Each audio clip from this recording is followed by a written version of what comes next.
मित्रों, वैदिक ज्योतिष केंद्र में आपका स्वागत है। आज हम बात करने वाले हैं ग्रहों के दृष्टि का कमाल, करिश्मा या जादू क्या होता है, उसके बारे में डिटेल से चर्चा करेंगे। वैदिक ज्योतिष में बताया गया है कि ग्रहों का जो वजूद है वो खुद उपस्थित हो तो ज़्यादा माना गया है, किसी ग्रह के साथ उपस्थित हो तो उससे थोड़ा कम होता है सर। लेकिन जब ऐसी स्थितियों पे हमारा कोई बस ना चले या ग्रहों का बस ना चले, मान लिया जाए कि केंद्र त्रिकोण की उपस्थिति तो उनकी बन रही है, लेकिन ना तो वो खुद की राशि में है और ना वो मित्र राशि में है, तब वो ट्रांसफ़र क्या करते हैं, दृष्टि सारा बल और पराक्रम अपना दृष्टि में डाल देते हैं और दृष्टि के कारण वो जो है सारा बल ट्रांसफ़र कर देते हैं। लेकिन कंडीशंस के तहत जो है सारी दृष्टियां काम करती हैं। कैसे, उसी दृष्टि कंडीशंस के ऊपर चर्चा करेंगे। क्या दृष्टि से कोई ग्रह सब कुछ प्रदान कर सकता है? जी हाँ, ऐसा योग होता है। ग्रह दृष्टि में जो है बहुत कुछ दे जाते हैं। तो यहाँ देखोगे ग्रहों के दृष्टि का कमाल, जो आज विषय है हमारा ज्योतिष में, वो ये है। ये एक लगन कुंडली है जो मैंने बनाया है, मेष लगन कालपुरुष की कुंडली है। दृष्टि बल, सूर्य के पास सप्तम दृष्टि होता है, केवल एक दृष्टि होती है, वो सातवीं, ठीक है ना। उसी प्रकार चंद्रमा के पास केवल एक दृष्टि है, वो भी सप्तम दृष्टि से ही देखता है। बुध के पास सेम है, वो भी केवल सप्तम दृष्टि देख सकता है। शुक्र के पास भी केवल सप्तम दृष्टि है और वो देख सकता है, ठीक है ना। लेकिन ये तीन ग्रह महत्वपूर्ण होते हैं। ये तीन ग्रह जो होते हैं, गुरु, शनि और मंगल, इनके पास तीन तीन दृष्टियां हैं। गुरु के पास जैसे पंचम है, सप्तम है और नवम दृष्टि है, ये देखता है। ठीक उसी प्रकार शनि के पास जो है तीसरी दृष्टि से भी देखता है, सप्तम दृष्टि से भी देखता है और दसम दृष्टि से भी देखता है। मंगल चौथी दृष्टि से भी देखता है, सप्तम से भी देखता है, अष्टम से भी देखता है। तो ये ग्रह दृष्टि के दृष्टिकोण से अगर देखा जाए तो पावर रखते हैं, एक्स्ट्रा पावर इनको दिया गया है, ठीक है। बाकी दो छाया ग्रह जो है राहु और केतु, उनके पास भी गुरु की तरह दृष्टियां होती हैं, पांचवी, सातवीं और नौवीं दृष्टि उनके पास होती है। तो अभी हम छाया ग्रह को न लेकर के जो वजूद वाले ग्रह हैं, सकारात्मक यानी कि जो सपिंडिक ग्रह हैं, उनकी बात मैं और चर्चा करूंगा। फिर मैं राहु केतु का भी चर्चा करूंगा। तो सबसे पहले हम बात कर लेते हैं सूर्य की, ठीक है। ये दृष्टि कमाल होता कैसे है वो जानना बहुत जरूरी है, ठीक है। अब यहाँ लग्न कुंडली में देखेंगे, मेष लग्न की कुंडली में सूर्य कारक बन के बैठा हुआ है, ठीक है। त्रिकोण का स्वामी है तो कारक हो गया। लेकिन कारक होने के बावजूद, ध्यान से सुनना है, दृष्टि की कमाल अगर जानना है, कारक होने के बावजूद सूर्य छठे में चला जाए, आठवें में चला जाए या 12वें में चला जाए, 6, 8, 12 में चला जाए, ठीक है। ये तीनों राशियां सूर्य की मित्र राशियां हैं, ठीक है। हम बल निकालने की बात कर रहे हैं, तो 6 और 12 खराब भाव होता है, भले ही मित्र राशि में क्यों ना हो, तो यहाँ पर सूर्य डाउनफॉल जाएगा, यानी कि कमजोर हो जाएगा, ठीक है, कमजोर हो जाएगा। या सूर्य अगर सप्तम में जाके बैठ जाए, यहाँ जाके बैठ जाए, शत्रु राशि हो गई, भाव भी खराब है, यानी मार्केस का है, तो एक कारक जाकर के पूर्णतया अकारक हो गया, ठीक है, पूर्णतया अकारक हो गया। या यहाँ पर जाके सूर्य बैठ जाए तो परम शत्रु राशि में है, अकारक हो गया, ठीक है।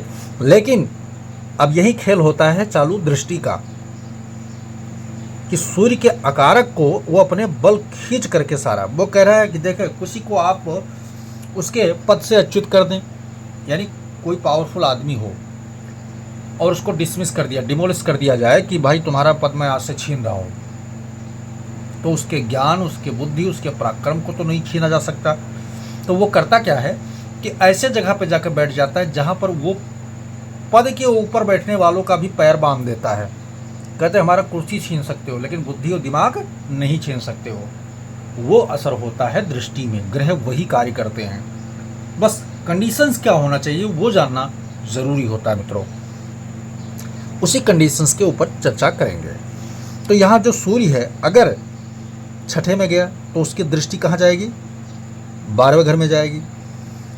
अष्टम में है तो उसकी दृष्टि दूसरे घर में जाएगी, यानी ठीक 7वीं दृष्टि अपने से ठीक 180 अंश पे सूर्य जो है देखेगा। ये सातवीं दृष्टि का असर है, जहाँ ग्रह बैठता है वहाँ से ठीक 180 अंश पे देखता है। ठीक है, तो इसका जो पावर ट्रांसफ़र होगा वो अपने द्वारा, नेत्र के द्वारा कहाँ, उस भाव को ट्रांसफ़र कर रहा है जहाँ वो दृष्टि डाल रहा है।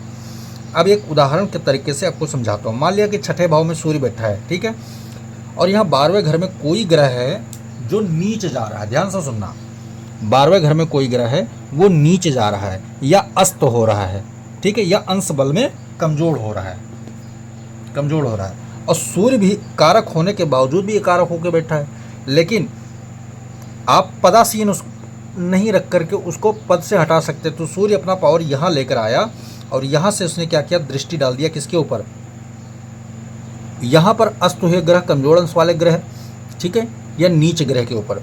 तो इसको क्या मिला, बल मिल गया। ठीक है, बल मिल गया। क्या बल मिला, सूर्य ने अपना बल इसको प्रदान किया। अब कंडीशंस ये होना चाहिए केवल कि यहाँ पर सूर्य की नीच राशि नहीं पड़नी चाहिए।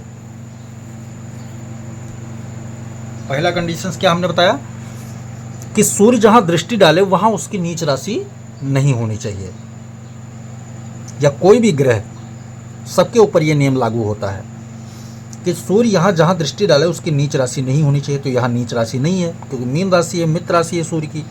दूसरा, जिसके ऊपर सूर्य दृष्टि डाल रहा है वहां शनि नहीं होना चाहिए, शुक्र नहीं होना चाहिए। क्यों, क्योंकि ये दो परम शत्रु ग्रह सूर्य के माने जाते हैं, तो ये दो ग्रह नहीं होना चाहिए।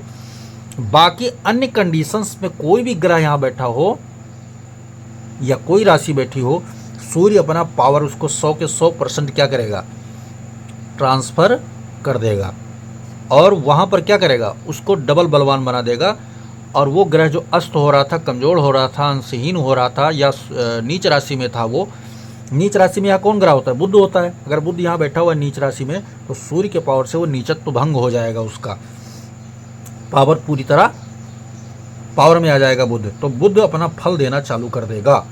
ये होता है दृष्टि का कमाल। एक तो ये तरीका मैंने आपको बताया, ठीक है। जिनके पास सातवीं दृष्टि है उनकी बात मैंने यहाँ पर आपको की, यानी कि ये जो 4 ग्रह इनकी बात मैं कर रहा हूँ अभी, ठीक है। एक कंडीशंस और बता देता हूँ। मान लिया जाए कि यहाँ पर बुध बैठा हुआ है, ठीक है, तो दृष्टि डाला, साथ में उसने क्या किया, बुध आदित्य राजयोग का निर्माण भी साथ साथ किया। तो ये भी फल आपको, यानी कुल मिला के वहाँ पर पावर ट्रांसफर आपने उसने कर दिया। अगर मित्र ग्रह मिल गया, कोई राजयोग कारक ग्रह मिल गया, तो राजयोग भी बना देगा साथ साथ। वो उसी प्रकार फल देना बुध चालू करेगा कि सूर्य बुध मिल करके उस व्यक्ति को बुध आदित्य राज को योग का फल देना चालू कर देंगे। एक चीज़ और बता देता हूँ।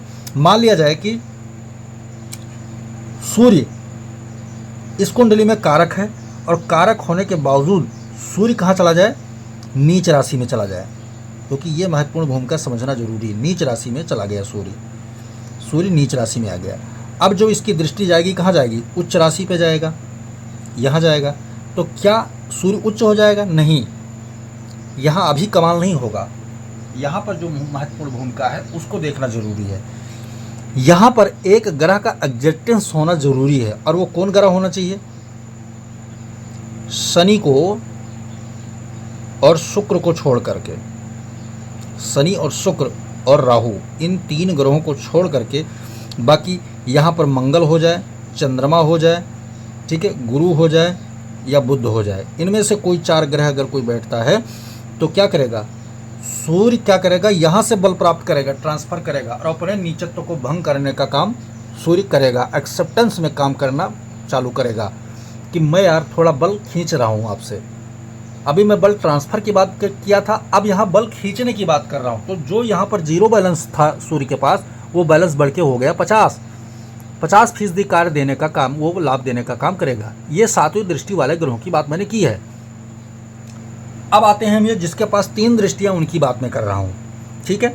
अब 3 दृष्टि में क्या होता है, यहाँ एक पाद दृष्टि मानी जाती है पंचम, और नवम होती है द्विपाद दृष्टि। लेकिन ये सप्तम जो होती है ये पूर्ण दृष्टि माना गया है। सभी ग्रहों के लिए सप्तम क्या होता है, पूर्ण दृष्टि। शनि के पास जो है पूर्ण दृष्टियाँ कितनी हैं, ये तीनों शनि पूर्ण दृष्टि से देखता है, और मंगल जो है सप्तम और अष्टम पूर्ण दृष्टि देखता है, और ये है द्विपाद दृष्टि से देखता है।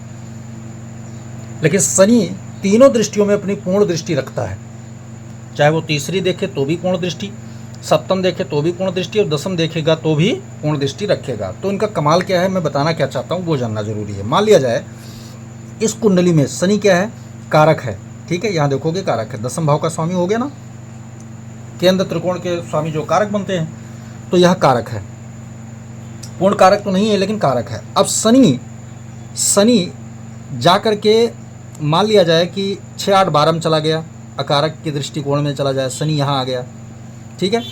अब शनि के पास 3 दृष्टियां हैं, कारक होने का यहाँ बल, इसका डाउनफॉल मार गया, कमज़ोर हो गया, लेकिन यहाँ पर जब दृष्टि डालेगा शनि की तो अब क्या करेगा, 1, 2, 3 यहाँ एक दृष्टि आई अष्टम भाव पे, ठीक है, 7वीं दृष्टि यहाँ आया और 10वीं दृष्टि यहाँ आया। तो जहाँ जहाँ इसकी दृष्टियाँ जा रही हैं वहाँ पर कंडीशंस क्या है, सूर्य और मंगल, चंद्रमा, इन 3 ग्रहों को छोड़कर बाकी ग्रह अगर कोई भी हैं, कोई भी A to Z, तो उसको क्या करेगा शनि, बल ट्रांसफर करेगा, बल ट्रांसफर करेगा, ठीक है। अब इन्हीं भावों में 8वीं, 12वीं और यहाँ पर अगर कोई ग्रह विराजमान है, कोई ग्रह विराजमान है, जैसे यहाँ पर अगर चंद्रमा तो यहाँ पर वो है, यहाँ पर अगर गुरु विराजमान है, ठीक है, या बुध विराजमान है, कोई भी ग्रह विराजमान है, तो शनि क्या करेगा, उसको बलवान करने का काम करेगा। और अगर इस राशि में शनि के मिलने से, बुध के मिलने से, युति करने से राजयोग का निर्माण होता है, तो शनि राजयोग का निर्माण भी कर देगा। ये होता है दृष्टि का पावर, दृष्टि का असर, वो राजयोग का निर्माण भी कर देगा। वो किसी भी दृष्टि में अगर शनि के सामने कोई ग्रह आ रहा है, एक तो ये हो गया। दूसरा क्या होगा, शनि जहाँ बैठा है, मान लिया जाए कि शनि यहाँ बैठा हुआ है, फिर कारक होकर शनि नीच हो गया, ठीक है। अब शनि के पास जितनी भी दृष्टियां हैं, उन दृष्टियों में उसके नीच को भंग करने वाले ग्रह, जैसे मंगल कहीं भी बैठा नजर आ रहा है, मंगल कहीं भी बैठा नजर आ रहा है और शनि की दृष्टि मंगल के ऊपर जा रही, तो उसका नीच भंग इस दृष्टि से भी हो जाएगा 50%। केवल युति से ही नहीं होता नीच भंग, यहाँ से भी 50% नीच भंग कर देगा। और अंश बल अगर शनि का 10 अंश से लेकर के और 25 अंश के बीच में शनि वहाँ नीच होकर बैठा हुआ है, तो क्या करेगा, ये 70% तक बढ़ जाता है, क्योंकि अंश बल में ना तो वो बाल्यावस्था में जा रहा था, ना वो वृद्ध अवस्था में, वहाँ जवान की अवस्था में था। कहते कि सहारा जवानी में थोड़ा मिल जाए तो व्यक्ति बहुत ज़्यादा कमाल करता है, और वृद्ध आदमी को सहारा भी दे दोगे तो क्या करेगा, वो भी घिसे पिटे ही चलेगा। तो ये 3 दृष्टियां रखने वाले ग्रहों का कमाल होता है। यहाँ तक बात आपके समझ में आ गई होगी। अब मैं आगे बात करूँगा, दृष्टियों के बहुत अच्छे अच्छे गुण हैं, कला हैं, उनको आज मैं बात करूँगा कि दृष्टि से क्या क्या हो सकता है। यहाँ तक आपके बात समझ में आ गई होगी। अब मैं दृष्टियों का एक सूत्र और बताऊंगा, वो सूत्र बड़ा ही कमाल का है महाराज। क्या आपके कुंडली में बन रहा है अगर, तो उसकी स्थिति समझना, गंभीरता को समझना जरूरी है। कई बार हमें पता नहीं चल पाता है कि हमारे ग्रह कमाल कर रहे हैं, लेकिन हमें कुछ पता ही नहीं हो पा रहा है, ठीक है। अब यहाँ एक बात होती कि 4-5 महत्वपूर्ण भूमिका होती है, जैसे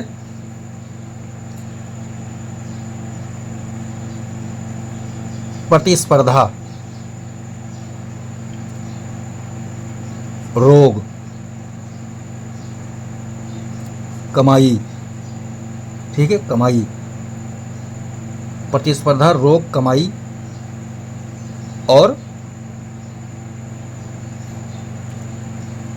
लड़ाई आदि मान लो, जहां पर विजय वगैरह जो ना, मतलब यानी रनिंग, जो रनिंग पॉइंट, रनिंग इंगित करता हो, यानी कि चल रहा हो, जारी सिस्टम जी की जो बात हो रही हो कि जारी हो, ठीक है ना, ऑलरेडी ये कार्य जारी है, वहाँ पर अगर दृष्टि का सपोर्ट मिलता है, वहाँ पर अगर दृष्टि का सपोर्ट मिल रहा है, तो जैसे मान लिया जाए कंपटीशन वाले ग्रह तुम्हारे पूरी तरह वीक होके बैठे हैं। एक उदाहरण समझा देता हूँ कि जैसे मान लिया जाए अभी बुध की महादशा आपके चल रही है और आप कोई कंपटीशन देने जा रहे हैं, तो कंपटीशन में कौन कौन से ग्रह कारक होते हैं, चंद्रमा होता है, बुध होता है, गुरु होता है, ये कंपटीशन के कारक होते हैं, ठीक है। इनमें बुध महत्वपूर्ण भूमिका रखता है, बाकी 2 सपोर्टिंग रोल में होते हैं, गुरु और चंद्रमा।